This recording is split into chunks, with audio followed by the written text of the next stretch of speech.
sold out, so that leaves us 6, 7, 8, 9, 10, 11, and 12. We've got 10 left in each. Okay, so here's the scoop on the cuff. The price at $289.90.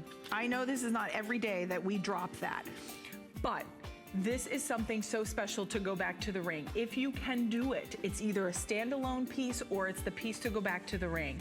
We didn't even give you a full presentation, and over 200 have already been spoken for, and now how many left, Daryl? On 90 left. If I could high five, Jay, every customer that bought this cuff, I would. Look now, Jay, 90 left.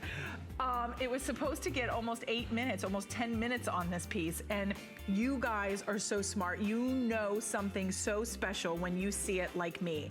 And to get the ring, I recommend the ring. The ring is equally as special. This is just a grander scale. But Jay, this is a lot of weight and heft on the Santa Rita Turquoise. Well, this is what I call wearable art, okay? Oh, it is. If you look at the size of these cabochons, here again, just the rarity of the turquoise, rough. This is Santa Rita. It's an American turquoise. You know, when I first started in this industry 40 some odd years ago, I bought from over 27 different turquoise mines in the United States. How many do you buy from now?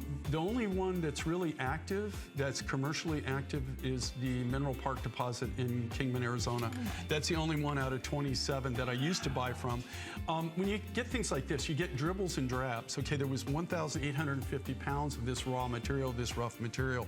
They're just not really, it's not that there's a lot of these mines that actually still have turquoise in them, but it's so cost prohibitive to get to it that a lot of it's not being mined. Yeah. So as far as I know, the Mineral Park mine in Kingman, Arizona is the only one that's commercially active, okay? And when I mean commercially active, I mean that they mine it 365 days